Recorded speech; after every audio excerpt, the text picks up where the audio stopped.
Chat is disabled.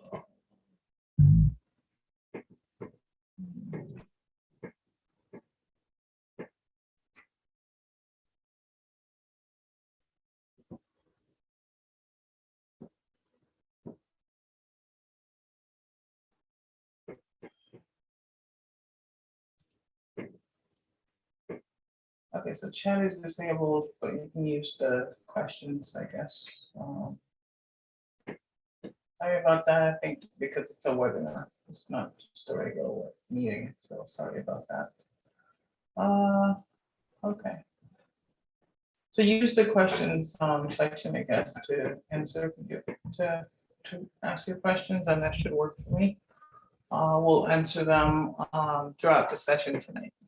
But thanks for the feedback and letting me know that. That's awesome. All right, so I'm hoping everyone can see our slide. Again, I'm just waiting for our panelist. She had an emergency with her husband tonight that this came up unexpectedly, and she's trying to get in. That's the last thing I heard, so I'm just waiting for her to get in.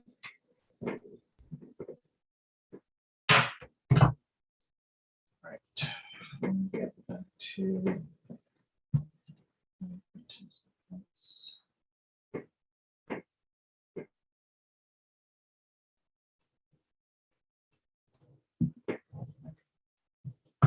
All right, well, tonight, just wanted to go over some stuff based on the topic that we're covering tonight.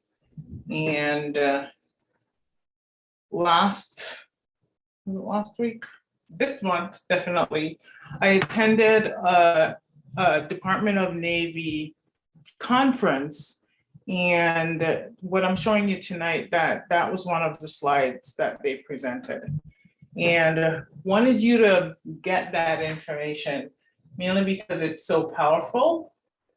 And tonight's session and November's session, it's focused on marketing and branding. And wanted you to understand how important that is in government contracting. We're in fiscal year 2023. Yes, it started already. Government fiscal year 2023 started on October 1st, and we're in quarter one, which goes from October 1st to December 31st. So this is the quarter that a lot of government, they've just moved over to their new fiscal year in their accounting systems, procurement systems, all the different systems just moved over to their new fiscal year. And what that means is that this is when it's prime time for government contractors to start marketing to government. And so that's why I wanted our first two sessions in this fiscal year to be focused on marketing and branding. It is so important in government if you are working in trying to get into government, whether it's government contracting or government grants, if you're a nonprofit, to understand who it is that you want to serve, who you want to offer your services and goods to. Because if you don't understand your client, you're going to have problems in being able to market to them. Again, if you don't understand your client, you're going to have problems in marketing to them. So this slide is about competitive advantage. So that's the key word that we use in government contracting. Is marketing is based on you having a competitive advantage. What is that? And it's an easy question to ask, but a lot of small business owners have not figured this out yet.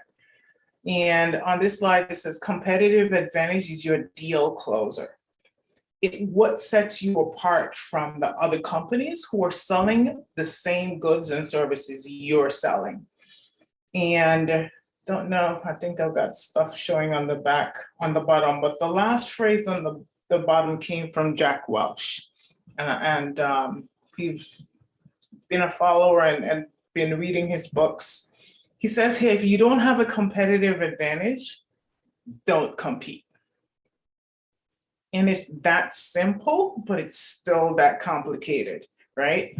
Because your competitive advantage is what you're selling to your customers. And if you don't know that yet, now is the time for you to start figuring that out. You want to be able to know what it is you're selling, know how you're different to your competitors, because that is what you are selling to government. That's what you're going to be selling to your commercial customers. And that is a lot of times how you're getting those contracts, how you're getting those new opportunities, how you're getting those partnerships. Because your partners, when you're trying to partner with them, if you're selling, and I'm coming up with an example, if you're selling video services or graphic services, there's tons of companies out there that's selling that. How are you different? What is your niche?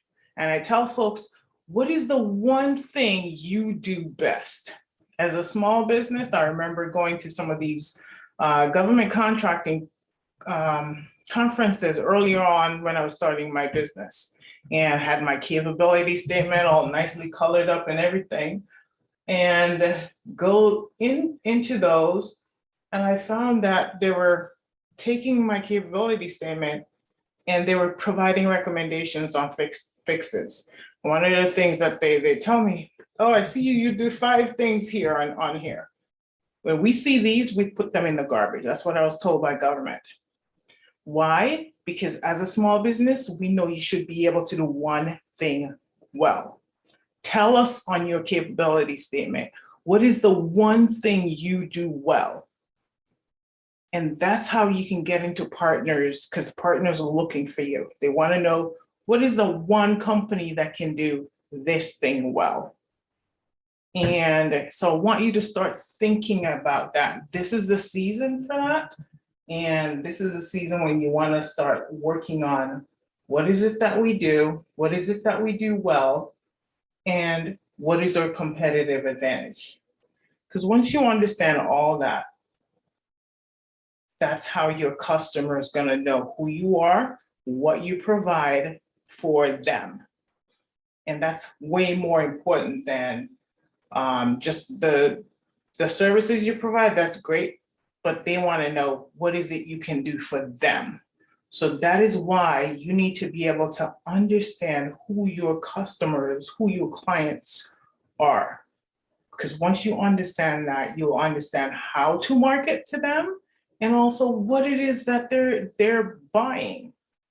And so for all of GovCon folks out there, one of the things that I talk about a lot is being able to go to sam.gov and figure out what it is that you're buying. I mean, what is it that you're selling, sorry, and who's buying your services? So that's another set of marketing that you can do, is going on to sam.gov, figuring out who's already buying my services, which agencies, which offices within those agencies, because that's how you're figuring out who to market to. And so start looking at those. That could be you drinking a cup of coffee or tea in the morning and you spend an hour doing that. Just going to sam.gov, putting your NAICS code, figuring out who's getting those contracts, who are your competitors, but more importantly, which agencies, which offices are buying those services from your competitors, because that's how you know who you should be marketing to. And so marketing is huge in government contracting. We're now, again, in the marketing phase. I call it marketing season. RFIs are a thing that you do want to pay attention to. And so those are things that you want to start looking at. We're already 14 minutes in and my guests still have not arrived. Sam.gov is that website, Valerie. So I'm going to show you from this slide. I'm just going to stop sharing and then show you a couple slides from that presentation that I went to with Department of Navy, so that you can get a feel of some of the things that they're telling us to start working on. And feel free to take snapshots. I'm not gonna be sharing this slide again, mainly because it was a conference that I just happened to go to for one of our contracting vehicles. And the reason I want to show this to you is I want to show you some of the marketing things. So tonight is focused on marketing and branding. So my speaker, okay, she says she's logging in right now, so hopefully we'll see. Hold on, let me just see if she's on already. Sorry for that, folks. But life does get in the way of all of us, and sometimes we don't have control over it. All right, I'll share until she joins. So hold on. Let me just get this up and running to you. All right, so share. Okay, so while my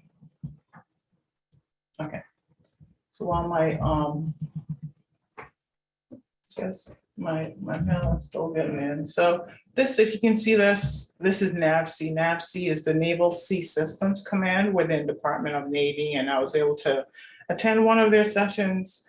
And the Navy, they start everything with their mission. So I want you to understand that when we're writing our technical proposals to respond to an opportunity, we start with the mission of that agency, of that office, of that command that we're writing that proposal for. So write that down as a tip for me, is know who it is you're serving, understand their mission. Because if you don't understand their mission, your technical proposal, your marketing strategies, anything that you're marketing to them is not going to be what they're looking for, because first you need to understand the mission. We had one person that was part of our team. We're working on FAA stuff, and they're talking about trains. FAA is in the air, right? It's all about the airspace. You can't be working on proposals for FAA and talking about how are we going to help them with their train tracks, right? So understand the mission of that agency is the big thing here. One of the things I wanted to share with you, so this is the small business obligations for this command. And on the bottom, it shows a small business, how much money they've spent. And this is FY22 and FY21, where the yellow represents FY22. This is in millions, right? So want you to understand that government's buying small business services. If you qualify as a woman-owned small business, this is how much money they spent, right? In Hub Zone, I tell folks all the time, Hub Zone, they can't meet those Hub Zone goals. And so that's one of the things that they're always trying to find is more Hub Zone companies. So if you qualify as a Hub Zone, please start working on that certification. It's that important, okay? And then if you're veteran owned, please go get that certification if you're veteran owned. There's money for veteran owned small businesses, but no one else can touch it because you have to be a veteran. And then SDV disadvantage, if you qualify for disadvantage at the federal level, this is your 8A. You start off being an 8A, and once you don't have that, then you can start getting into that. Hold on one second.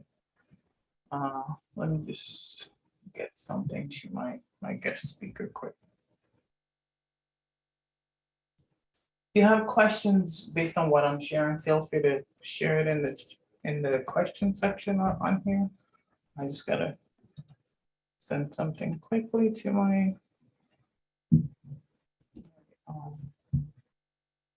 guest speaker so that we can get on the call. Still having issues getting on the call.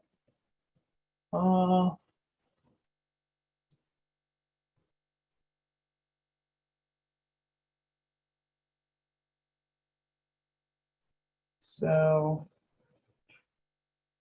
again, with government contracting, it's always hard when you realize that it's marketing time and you're not ready for marketing. So that's one of the things I wanted to focus on, you guys to focus on, is understanding that marketing is key in government. And it's one of the ways that you get repeat business in government, is just knowing who you're marketing to and being able to go from there. Okay, I just sent that. And getting back on this. So sorry again. So I'm sharing again. Hold on. So one other slide I wanted to share with you was, all right, let me just share this. So understanding what it is you're selling and how that agency or command is buying that service. So we do IT project program and portfolio management services. So here you can see knowledge-based services, $1.5 billion. That's how much they're spending in that. That will be professional services, marketing services, anything to do with consulting would normally go under there. And then you've got all these other areas, depending on what it is that you're selling. So understanding the agency, understanding, do they buy your services? That's another key thing that you want to focus on, okay? All right. Checking. And then this was one of the key points for us. I actually got a big takeaway from this slide, because I was able to take this information and create our marketing strategy for our Seaport contract based on this. And here what they're telling us is, if you're a small business and you want to be able to do business with NAVC, here are some entry points as to how you can get into business with us. And they're saying we do direct awards. You go to sam.gov, they offer those opportunities on sam.gov. So immediately for us, we're adding that to our marketing strategy. We're adding how we're doing that marketing to using sam.gov. And that was a big thing for us. Okay, hold on. Okay, my panelist is here, so just getting that. And then the other one was understanding their long-range acquisition forecast. So being able to do that. And so LaQuaila, just let me know when you're ready. And then being able to do that. And the Seaport, this is a contracting vehicle you already have to be in. So for us, we are on Seaport. We're always looking for new partners, and we don't just offer partnership to anyone. We want to make sure you are ready for partnership. We've got folks that we're working with. They're part of our turquoise program, and turquoise for us means we're working with you, making sure that you're getting ready, everything you need ready. And when we realize you are ready, that's when we offer you that partnership. So again, we're not offering it to any and everyone. You have to be ready for government contracting for us to take you seriously into partnerships. So those are things that we do, is we see which programs that we are offering that you're interested in. We see you've got skin in the game. And those are ways that we look at you. We look at your capability statement. We look at where you are in your government contracting journey. And those are some of the ways that we're able to offer those partnerships to you. All right, so now I'm gonna stop here and I'm gonna go back to my slide deck. Our panelist is ready. So wanted to introduce LaQuaila Pegues. LaQuaila is an industry expert in business branding and marketing, and she has small businesses that she's been working with and helping them increase their brand awareness and turning those leads into conversions. She do that by helping them with their everything from strategy development to logo creation, branding guidelines, helping them with their websites, and anything from campaign development all the way down to marketing. And so she's got several customers that she's already working with. And one of the things that we saw with LaQuaila, she's got the IT project management expertise already. And we saw that as a great fit for what we're doing in government contracting. LaQuaila is part of our Turquoise program. So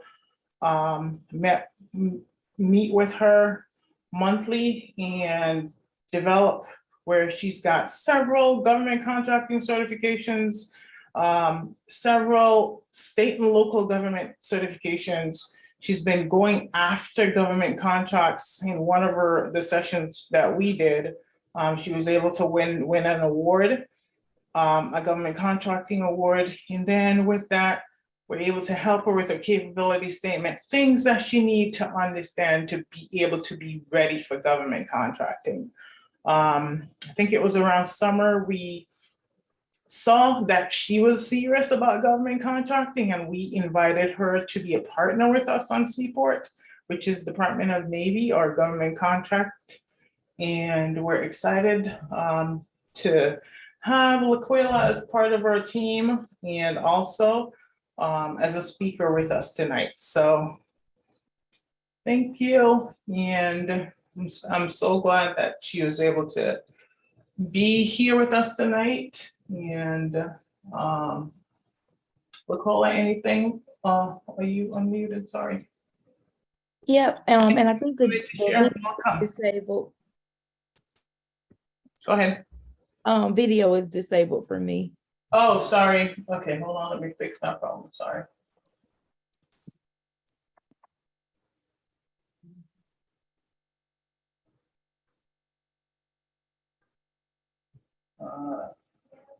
Sorry, my assistant's not with me tonight, and that's what's causing all this problem. So, hold on. I'm still trying to figure this out. So.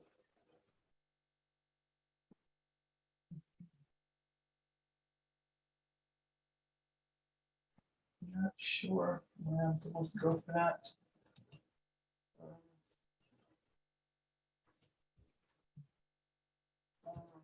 Not seeing it. Okay, just sorry, I can't. I'm not. Somehow I'm not seeing where I'm supposed to do that again. Sorry, folks. My assistant's not on the call today. Okay, there you go. Is that helping? I was gonna see if it'll let me go in. Normally it's under the settings option for us to switch it over, but I don't even. Yeah, I'm not even seeing it on mine. But that's fine. If okay, sorry folks. I'm really sorry about this. My assistant's not with me tonight, and that's one of the challenges that we're having. But go ahead, just anything else that I missed in your introduction is what I wanted you to say. Nope, everything sounds good to me. All right, so with that, we're gonna start. And this is an interview style, folks, so I just wanted you to be aware of that. So, LaQuaila, one of the things that you and I had talked about is the hottest topic in your industry. So what is the hottest topic in your industry today? For me right now in my industry, the hottest topic has to be many of my small businesses or businesses in general are having a hard time seeing their leads convert into actual customers or clients. Mm-hmm. And so what are the three challenges in having those leads being transferred from customers into clients? One of the top three things that I'm noticing that is affecting a lot of people being able to convert their leads into actual paying clients or customers tend to be a lot deal a lot around their branding, brand messaging, and being able to put together effective brand strategies that will allow them to attract the right leads, and also be able to create the content that they need that will attract the right leads. Because a lot of times if your brand messaging is off, you're generally going to be attracting people that may not be your ideal client or your ideal customer. So that's one of the biggest things that I'm seeing with a lot of my clients, or a lot of people in general. They're seeing that issue when they're trying to convert their leads into actual clients or customers. Awesome. So with that in mind, how is your company poised to solve these challenges within the industry? What are some of the solutions or ways you're fixing that problem with the customers that you're working with? That's a great question. For us, one of the things that we really like to focus on when we're working with our clients and customers that we feel is very effective is making sure that, one, we kind of go through the process and helping them understand their brand messaging so that it's clear. And that helps us when we're trying to go throughout building what we consider an iconic visual brand. A brand that's consistent, cohesive. So anything that goes around your brand messaging should go in kind of you should see that in your brand marketing material. So that goes down to your logo designs, your colors schemes that you're using, your font choices, as well as the way that things are visually appealing to your clients or your customers. Pretty much all of those things are a part of our strategies when we're looking to help them build out an iconic brand, and also going through and building out different strategies that we know will help them ensure they have accurate representation throughout their businesses, and then making sure that we can help them with creating their actual brand guidelines that help them be able to effectively market, and also building out their website and helping them with their advertising and marketing. And that is so key. The slides I showed earlier talked more about having your competitive advantage, knowing what it is that you're selling, and understanding that is helping with your brand. And here you talk about building that iconic visual brand. In government contracting, our visual brand is our capability statement. It's a website. It's anything that the client is seeing visually. It represents us. It's a logo. When you hear Nike, you already know. When you see that logo, you already know who they are, right? So they're now an icon because everyone knows the Nike brand. Same thing as the Coca-Cola brand, right? So those are things that took time to build, right? And so understanding from a visually perspective, what does your brand look like? So making sure that you've got the right person working on getting that logo for your company, because that logo is going to be the first thing you throw on that capability statement, on your business card, on your website, right? That becomes the brand for your company. Well, a lot of folks don't realize that you are the brand also. Even whether it's government companies, government clients, or just commercial companies, you're out there and you're marketing to them, you are the brand. You're the one going to these meetings, these conferences, and you are selling the services or goods that you're selling, right? And so a lot of times when LaQuaila talked about creating that effective brand strategy, it's what I was talking about earlier when I talked about government contracting. This is the season to come up with that strategy. And our next speaker in November is going to be focused on mainly that strategy, that brand strategy. So I think that you touched on some great points, LaQuaila. So how is your company poised to solve these challenges within this industry, but not only that, who are the main target clients that you're serving with those solutions? Ideally, most of my clients tend to be small to medium-sized businesses and organizations that we work with. And it's important for them strictly because a lot of them start out, most of them, it's them doing things by themselves. And a lot of times doing DIY, you don't necessarily have sometimes the resources to actually get the help and assistance that you need to make sure that you have the proper branding, the proper marketing, and the proper messaging so that you can attract the right customers or clients, establish the trust that you need with those clients or customers.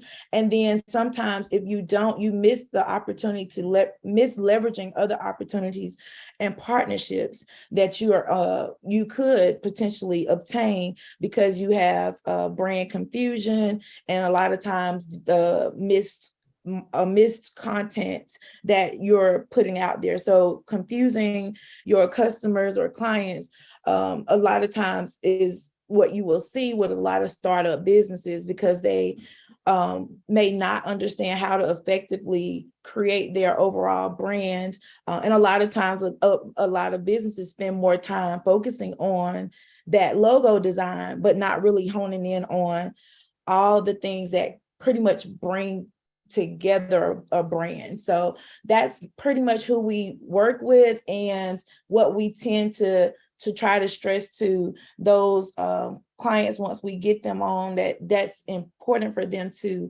go back, rebrand or re-strategize some things that's around their brands so that they can make sure they're attracting the right customers and clients, building that brand trust and able to leverage those opportunities and partnerships. And I think you touched on an important point, the rebranding effort. A lot of times folks think that, hey, I created the website, I've got my logo on there, I got my services, and that's it. I'm gonna leave that thing up for 5 years. You have to constantly be rebranding. You gotta constantly look at what are the services I'm selling and are they meeting the mark? Are they meeting the right clients? Am I bringing in and attracting the clients that I want to serve? And if you realize that that's not happening, that's when you're like, okay, now I need to go start figuring that out. Mm-hmm. We have been adding services every single year, sometimes every month. Mm-hmm. Why? Because clients' needs change. And we've got once the demand is high, I mean, that means we need to do something about it based on our industry. So we've gone where in dealing with government contracting, we go out there and we start selling one service and we got clients who are like, I know you say you guys can do this, but I'm looking for this. We won a contract last year for executive recruiting services. There's no way on my website that says we do staffing, we do recruiting, but it's under our NAICS code of 541611. And why not? I mean, if the government wants to give me a contract for that, I'm not gonna say no. And so I want you to think that way. So now we have to go and update our NAICS codes to add new services that we didn't have before, just because the client that we were marketing to wanted that service from us, right? And so I want you to think about that rebranding, how that's so important in what you're doing and how you're marketing your goods and services. And Absolutely. that was a great point to add. So what are the key differentiators between you and other organizations that are serving similar needs? What we like to do, we call it our start to finish process and a start to finish approach when we're working with our customers and clients. So what we do is pretty much offer a full service branding, take a full service branding approach. And we look at all the things that we can do to help them establish that brand trust and build brand consistency. And then do things that will help support their product or service launches. So that's something that we love to kind of stress when we're working with our clients, is just pretty much coming to us is start to finish. Nothing is off limits or left out from that process. Awesome. And in terms of some of the, so again, folks, if you have questions, just put them in the questions section on here, and that way we can get to your questions. But one of the things, LaQuaila, that I saw is folks are trying to turn those leads into customers, into conversions, into revenue. So what are some points that you have on being able to do that? It is very important when you think about how you are positioning your business. So there's about 6 different types of leads that you can generate within business, and trying to convert those customers into and clients into actual sales opportunities. So it's important that you, one, I always say, have an effective strategy. So if you already established your brand messaging and you already identify who your ideal customer or your client is, it's so much easier for you to effectively market yourself to attract and generate those different type of leads. So when you're looking at those lead opportunities, it's also good to have different systems in place, knowing what different platforms you need to be positioning your business for, because not every platform has your customer or client. You'll hear some people say you need to be on all social platforms so that you can potentially attract multiple leads, but not all of those leads are your ideal customer. So it's important that you, one, have clear messaging, but then the content that you're creating will be effective because you know what you're actually selling and how you're going to help the customer to generate those leads, positioning yourself on those social platforms that are where your ideal client's going to be, and then having the proper systems and tools in place so that you can funnel those leads throughout. So whether it's a website that you're sending those leads to subscribe to your website, if you're offering a campaign, if you have a particular, if you have a product and you have a launch that you're launching a particular product or service, how you're bringing those leads in for that particular offer is important. So just having a place for those leads to go is important. But once you have that place for them leads to go, you don't want them leads to just sit there. You want those leads to actually then be utilized. So that's another thing that we really love to work with. And just now, once you've got all these leads in these different places, whether they're warm leads, cold leads,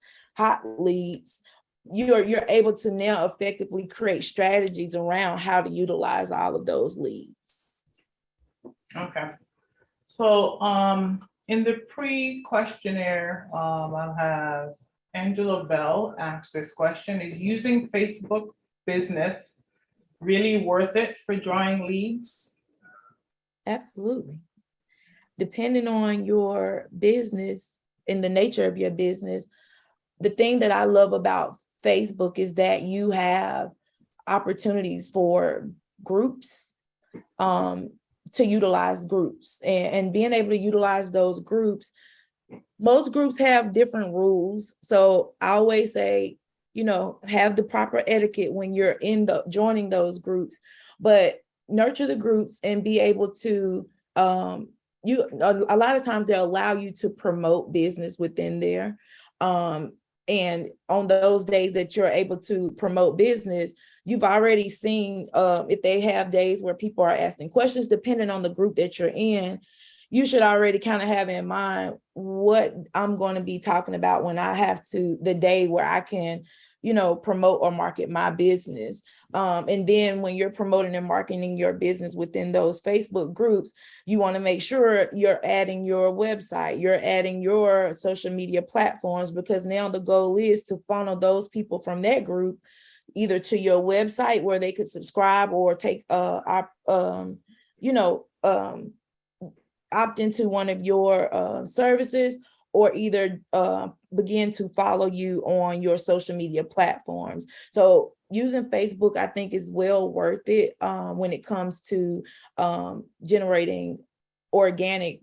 To me, those are organic because you're not doing ads. But if you wanted to do ads or paid ads, then that's another whole nother opportunity for lead generation. But organically, using those Facebook groups is going to be key. And there's a ton of different ways to go about generating leads on Facebook. But then you have to also make sure, one, all of your social media platforms, because Facebook did make a lot of changes in the last year, where your connections for Facebook and Instagram has an account center. So you have to make sure you have your Facebook page and your Instagram page set up properly so that you could funnel yourself and your information properly to be able to position your business. It's a strategy behind that I like to tell people about as well. So just being able to be effective is going to be really revisiting your actual personal pages before you start, and your business pages before you start going into the groups. But I 100% think Facebook is an effective way to organically generate leads. Okay, I have another question from the questionnaire coming in from Shanika Idlet, North Carolina. She wants to know, how do I know if I'm using the right channels or vehicles to brand or company? And what are some of the detractors from using social media for marketing? You said some of the distractions from using? Detractors, yeah. For using for marketing. Well, I think the best way for you, again, to know which platforms you should utilize is really understanding the nature of your business. From a brand perspective, it goes all the way back down to your brand messaging, your brand pillars, your brand voice, and how you're going to and knowing who your ideal customer is. From a branding perspective, visually, is going to be making sure you have marketing, if it's social posts, that they are consistent and appealing across all platforms that you're going to be utilizing. But if you know who your ideal customer is, you know which platforms are going to work for you. So, for instance, if you are someone that's in education or a speaker or consulting, that it's effective for you to be on LinkedIn. A lot of people try to shy away from LinkedIn, but LinkedIn is a good platform to be on. Facebook is another platform to be on. And also Instagram is becoming a great platform. But now you see how effective you can utilize TikTok as well. Those are all platforms that would be easy for you to use. When it comes to distractions in social media, the thing that becomes distracting is posting content that may not resonate with your ideal customers and clients. And distractions could be a humorous post that has nothing to do with your content, nothing to do with what you're solving for your customers or clients, and you may deter the level of seriousness that people have towards your business or brand by kind of getting into the whole flow of social media. So I always try to make sure with me, when I'm doing social media, I have a strategy and I have a plan. You'll see a lot of people have personal pages to avoid that distraction from posting that type of content on their business pages. Depending again on the nature of your business, if you're more into a lifestyle brand as well, then you may be showcasing some different content that may be humorous, but then it's like, how do you flip that humor into being effective for your brand? So you see people utilize TikToks. I recently remixed a reel when the iPhone 14s came out, And the guy was being funny about how we buy iPhone 14s and it looks the same as the iPhone 12, the iPhone 11, all the iPhones that we borrowed, they look the same, but we go buy it. So I flipped that, I remixed that content, and that reel went crazy for me on but the thing that I did was I positioned that remixed reel to say, hey, one thing that Apple has done for us was they've established brand trust. So no matter what they put out, what do? We go and buy it. So that's one way to effectively utilize all the social platforms, knowing who your clients are, but then for avoiding the distractions is being very clear on not posting content that doesn't resonate with your brand. This is my brand right here, okay? Just letting you know. Android all the way. I'm not moving over to the iPhone dark side anytime. So, laying it right there. All right, Trace Sanders from Arizona. She had a question in the questionnaire. What can you do to make sure that you are branding yourself correctly? Number one. Number two, most cost-effective way to get a website and how many pages should I have for starters?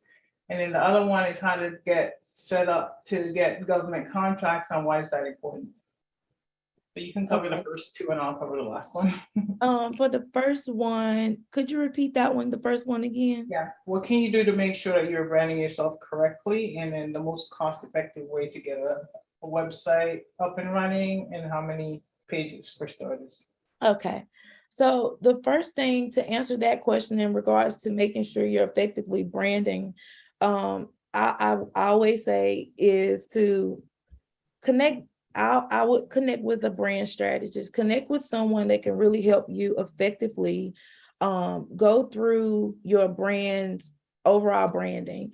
But again, I keep going back to brand messaging, knowing your brand messaging, your brand's mission, your brand's vision really is important, because when you establish knowledge around those things, it's going to be easy for you to understand the services that you're offering and marketing, and the problem that you're solving for your customers.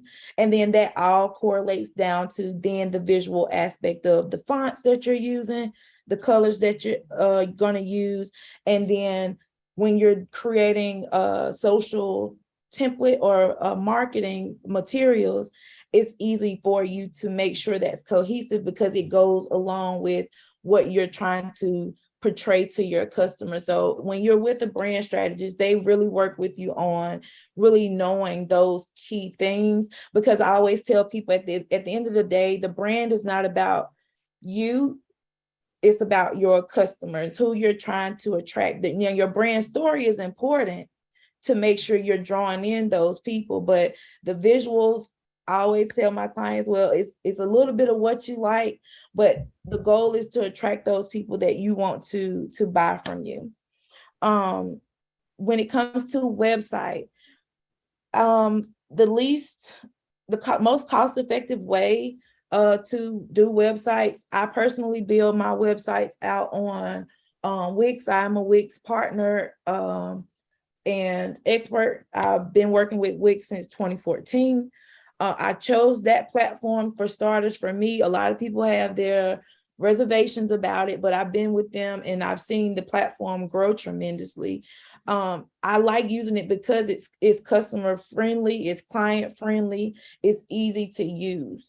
So for me, I would say it's easy to use or build websites. If you're trying to do it DIY on your own, would be using a template. But I always like to tell people, when you're doing that, again, you got to go back to what it is that you're trying to present to your customers or clients that you're trying to attract, having the correct content and copy. That means all of the information that you're providing, you want to have that down so that it's easy to fill in the blanks if you're utilizing that template. But you want to really make sure you're not going over. I mean, it's hard to say how many pages to have, because depending on the nature of your business and what you're trying to market or advertise, it really is hard to say. But if you're working with someone, again, me, when I'm building websites, I believe in building something that's functional, but also easy to use when people are coming onto your site. So some things can be consolidated, some things can be backlinked or hidden. So you'll have a page that could have 20 pages, but you only see 5. So I think for starters, at least effective, no more than 5 tabs, maybe, if you're not really sure, but really getting with an expert so that you can understand that is going to be important. Awesome. Gianni is asking, how can we connect with LaQuaila offline? So one of the things that we're offering tonight is a V-GovCon brand and marketing package. And this includes 4 months of working with LaQuaila and myself. And with that comes, we'll have different strategy sessions working with you, one-on-one sessions. LaQuaila has this awesome tool that she does a brand and marketing assessment with, and she'll be able to utilize that with you. And then we'll do semi-monthly sessions with you where we're providing what came out of the assessment and what you need to focus on. And so we'll give you action items, things for you to start working on, and then we'll meet up with you again to go through what you've accomplished, what other things you need help with, and be able to work with you from there. So this is a 4-month package where we're able to work with you monthly, and this is valued at over $15,000 with everything that we included in that package for 4 months. LaQuaila agreed that she just wanted to offer this for you guys for only $350 monthly. So that's what that is. If you want to pay a one-time fee for the 4 months, that will be $1,300. Now this offer expires on November 1st. So if this is something you're interested in, you'll get an email after this session ends with the link. I can also add the link also to the chat, so I'll do that also, but that's how you can work with LaQuaila from here and be able to, I'm just putting this in the chat for you, be able to work with her and start seeing that growth, start turning those leads into conversions. For some of you, I know some of you you need help with whether it's your website, your branding, your marketing, creating sales from leads, and being able to create those relationships. One of the other question I had here is from Valerie Schuster in West Palm Beach, Florida. Creating sales from leads, how to create the relationship with leads so they want to do business with you, even after only meeting you 1 or 2 times. So creating sales from leads, how to create the relationship with leads so that they want to do business with you even after meeting you 1 or 2 times. LaQuaila, you have any answers for her? Yeah, I actually just talked with someone today about that. One thing that is important when you're positioning yourself to generate leads, you want to be authentic, and showing up authentically is going to be important and key to attracting the leads. But then you want to make sure that you don't have the hustle mentality on just trying to win over clients just to get money. I think when you're genuine and you show that you're really trying to help them solve the problem, you're really trying to be effective, then there's opportunity there. There's always power in the following up with a past client. For me, if we do work together, a lot of my clients that I build websites for, I end up helping them manage the site. So our relationship doesn't end once we finish the site. I'm constantly working with you as I see new updates and things come along. But if it is someone that feels that they can handle it on their own, then what I normally do, I may do a 6-month check-in and say, hey, how are things going? Are things going okay, or a year check-in and say, hey, it's been a year since we've done your branding. How do you feel about things? Are there things that you need or any changes? So just nurturing those leads and following up is great. And also what Varetta is doing is an opportunity, nurturing the relationships that she has with us and helping us grow, where you create those partnerships and opportunities, where you may have a lead that could potentially become a partner. So just always being authentic and genuine with those people that you do are able to funnel in as a client or a customer, will also lead down to a long-term customer or client. Awesome. Well, LaQuaila, thank you so much for sharing your insight. And yes, LaQuaila, you are on LinkedIn? Yes, I am. So you can find LaQuaila on LinkedIn. You'll also get the link to be able to consider that offer if that's something that you want to work with us on. But thank you so much for joining us tonight. I know we did have some issues and guest issues earlier, but just want to thank everyone who did show up and who also stayed on the call, who listened, who were able to answer questions, and for those who had already submitted their questions, thank you also for doing that. So again, thanks everyone.